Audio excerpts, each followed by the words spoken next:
All right, ladies and gentlemen, good evening and welcome into the premiere show of Gwent Tonight. The Detour here, and I'm going to be teaching you today some of the basics about Gwent the Witcher card game. Now, if you have not heard of Gwent, you're probably not familiar with The Witcher 3. That's the latest in the series of Witcher games released by a Polish developer, CD Projekt Red. They're based on the novels of Andrzej Sapkowski, who is a Polish writer and wrote about a pretty gritty fantasy world that's based on a world, on a version of Earth, I will say, with a totally different map, nations you've never heard of, and obviously fantastical powers, sorceresses, and one of the characters that the Witcher game is based on is named Geralt. Now, in the first two games, these were the first two games that CD Projekt Red had ever developed. They started out actually as a publisher, and they would publish popular games from the West, like Baldur's Gate 2 was something they were known for. They brought some of the Blizzard games, like Diablo, to the Polish audience that really had been kind of mired in piracy since the start of video games. So they actually legitimized video games in Poland, and the first game they actually tried to develop was The Witcher. And like a lot of computer RPGs, it had some side missions that you could do. It wasn't just all about questing and developing the main story. So they started out with pretty simple and rudimentary games. They started out with fist fighting. There was a dice game that you could play that you could easily beat the computer every time because the AI in that game was horrid. They upgraded those in The Witcher 2 Assassins of Kings. In The Witcher 3, they did that again. They had a better fist fighting mechanic set up, better fist fighting game, but another game that they put into the game, another mini game I should say, was a card game called Gwent. Why was this not around in the first two games? Well, the setting is a little bit different. Maybe it was not popularized until Nilfgaard took over the Northern Kingdoms. At any rate, for whatever reason, they have put this into the game, and there were many Witcher 3 players that told CD Projekt Red, well, this is really fun. Why don't you just make a game out of this card game? And so it was announced at E3 last year, and here we are, and we are currently in a closed beta period. Keys are not all that hard to get. If you go to Play Gwent on Twitter, @PlayGwent, it's really not that hard to get an open beta key, or a closed beta key, I should say, but streaming the closed beta, I am required to inform you that this is only a closed beta version of the game, and that any features that you see may be subject to change or deletion in future patches. So what is Gwent? It's a card game about scoring the most points. I'm going to play a practice round for you so you can kind of get an idea of how the game works. There are 5 factions in Gwent: Skellige, Nilfgaard, the Northern Kingdoms, or if you're a purist like I am, Temeria, monsters, and the squirrels, also known as the Scoia'tael. You are able to play in your deck with cards of any one kind that you choose based on the 5 factions, or there are neutral cards that can be played in any deck. So I will start by playing just this regular Croc-on Crate. Actually, this is my Croc-on Crate deck. Each faction has a certain number of heroes that are available to them, like Aerodin, or Croc-on Crate. That's my hero. There are different abilities that each hero has, and different abilities that each faction has. And we'll go over those at a different time. At the beginning of the game, you are allowed to choose and redraw up to 3 cards of your 10-card hand. You get 25 cards in a deck. You can put up to 3 copies of any bronze card in the deck, only 1 of any silver or gold card in the deck, and you're also limited by the number of gold cards you can put into a deck. That's 4, and silver cards is only 6 per deck. You can put in any number of bronze cards that you want, but this is a good mechanic to make sure that people who are just starting to play the game, who don't maybe have the collection of a more experienced player, they're never going to feel too far behind just because their cards are always worse. There is a big difference between gold, silver, and bronze cards, but it's not so marked a difference that if you play with a well-crafted deck of just bronze cards, you won't feel like you're getting mowed over all the time, although you're probably not going to win the majority of your matches. So I'm just going to redraw some of these, and this is not how I would do this in a real game, but I don't want to show you any of the real complicated cards until a later video, so let's do that, and we'll try that. Okay, cool. I got all bronze cards. This is great. So one thing that I should mention to you is that the gold, silver, bronze of the card does not necessarily have anything to do with its rarity. As you can see here on the line on the right hand side, you can see I'm going through my hand of 10 cards. This light longship, even though it is a bronze card, it is a common because it has the white border on the left side of the name on that box and also down in its ability box. The Clan Tursak Skirmishers, they are actually rare because they have a blue line to the left of them. And don't get fooled by the glow behind the card. It's blue for every card. I don't know why it's blue, but it is. There are some cards that are epic. Those are purple. And some legendary cards. Those are golden colored, not to be confused with the golden color of this card here. There are certain cards that have effects on them that only will affect certain ratings of cards. For example, this Clan Brokvar Hunter removes 3 strength from a non-gold unit. So I can't target Regis because Regis is a gold unit as denoted by his golden outline, not the gold on the left side of the card next to his name and next to his ability. So if I played this out, I can still do that, but I won't ever get to use his ability because he's a gold unit and I can't attack him. So I'm going to play this Clan Tirsak Skirmisher out into my melee realm. You'll notice that there are 3 zones. 3 zones on the map. Thank you, Eridan. 3 zones on the map, and there are different cards that can be played in each of those zones. This is the melee area, and you can see that my Clan Tirsak Skirmishers has a sword in it, denoting that it is a melee card. The crossbow is the ranged section, and then there is a trebuchet denoting the siege section. The object of the game is to have the biggest score in 2 out of 3 rounds that you'll play, and you're not playing to any specific target score. You're just playing to get as much as you can based on the cards that you draw in your deck. So whoever wins 2 out of 3 wins the match. There are cards that will resurrect units from your graveyard, such as this one here. I don't have any units in my graveyard now, so instead I'm just going to play another Clan Tirsak Skirmisher.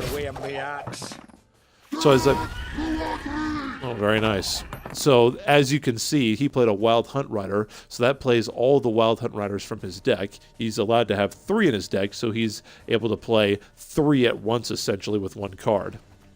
As I mentioned, each hero has its own ability. He's already used his Eridan ability. It's pretty much counted as a card in your hand, but it's a card that the other player gets to see. So they'll know what leader that you have before the match really starts. So Eridan gets to play himself, and he is an 11 strength immune to weather card. My ability is to spawn 2 Clan on Crate Warriors. That's 2 of these guys. I'm down by 14, and I know these guys are going to be worth 14, so I'll go ahead and play it now. As you can see, they come out as 9s, but they lose 2 health when they spawn, which means that they go down to 7. Now, there are also special cards, like the computer has very conveniently shown you right there, the Thunderbolt Potion on the left side. What it does is increase by 4 strength all cards of a single type on your side of the battlefield. So he targeted a Wild Hunt Rider and used Thunderbolt Potion, so each of his Wild Hunt Riders are now worth 7 because they all got plus 4 damage. Those are special cards, and typically they don't actually do anything in terms of playing a unit. They usually make a unit stronger, give a unit a special ability, or they can do damage to a unit, such as this Owzer's Thunder, which is just remove 7 from a non-gold unit. So, because it's non-gold, I can't play it on Regis because it's a golden unit, so I can't target it. Most things that would affect all other units will not affect gold units. There are status effect cards in the game as well that are special cards, such as Frost, or weather cards, Frost, that would be Impenetrable Fog, and Torrential Rain.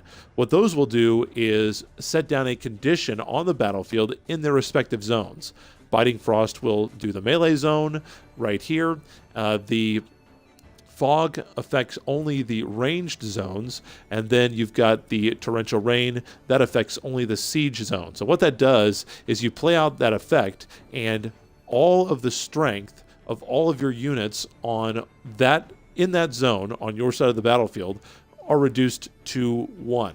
Now, if you have any strength increasing cards later in your hand, then you can play those and raise them back up. It's not like the original Gwent in the Witcher 3 computer game, or you could play it on your console, I suppose, in which you just got to range 1. There's really nothing, or strength 1. There's nothing you can do about it.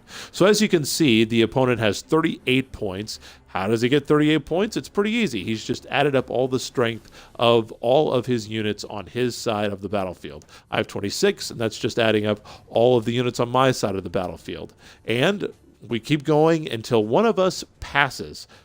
When that happens, then the other player will get another turn. They can choose to keep playing or pass. And there are some reasons why you would want to play another card after your opponent has passed. We'll get to that in a later video. So to start out here after this, I am going to go ahead and play my Alzur's Thunder. That's going to kill one of these guys because it removes 7 strength. So as you can see, if you reduce a unit's strength to 0, they are put into the graveyard. And there are some things that allow you to play things and modify things. A lot of the monster cards will have absorb strength abilities so that they can banish a card, which is basically remove entirely from the game one of the cards from your opponent's graveyard or your own graveyard and add that strength to your total.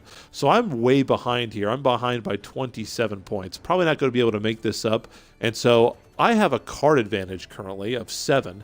My opponent only has 6 cards left. So I'm going to go ahead and pass here and try to use my card advantage on the next round to even things up. So at the end of the first round, which obviously the monsters have won, you will each draw, both players draw 2 cards. At the end of the second round, going into the third round, you draw 1 card. Now the monsters have a particularly good ability. The monsters' ability is that the last card that they played on their side, the last non-gold, loyal, non-fleeting, non-resilient, neutral, or monsters unit that appeared on your side of the battlefield stays there. So he gets his Wild Hunt Rider. That gets to stay on his side. And he had an ability as well. His Regis was removed from play, and so it returns now as a higher vampire. So he's got 17 strength on the battlefield, which is pretty good. So let's see what I can do here. What I can do, let's see, that's going to get me to 10 if I res him. The Clan Tierstock Skirmisher says when resurrected gain 3 base strength. That would put it to 10. Not quite enough to beat it. 10, so 12. Okay, so here's what I'll do. I'll do a Clan Brokvar Hunter. It's going to remove 3 damage, or 3 health from that guy, from the Regis Higher Vampire. Then I'm going to play my Priestess of Freya. Patient, but she brooks no insult. My Priestess of Freya will res the Clan Tierstock Skirmisher. Now I'm in the lead. Now I also have a special card in my hand called Adrenaline Rush, which toggles the resilience of a non-gold unit on the battlefield.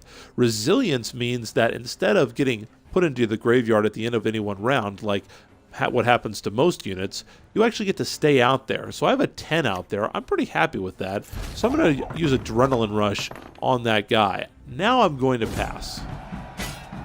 I won the round, so I get half a crown. Obviously, the first to 2 wins. Now that's why we attacked that minion there with our Clan Brokvar, because the Higher Vampire, the Regis Higher Vampire, was the last card to come out on his side, so that's the card that he gets to keep going into this round. Now you may have noticed that some of my cards in my hand have actually been getting stronger. That is Skellige's ability.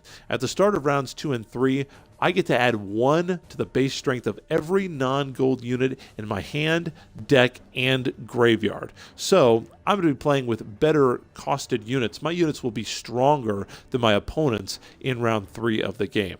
So I am going to go ahead and start with the Clan Brokvar Hunter. I'll go ahead and remove, let's see, yeah, it's not gold, it's a silver unit, so I can do that. Promise you a quick death.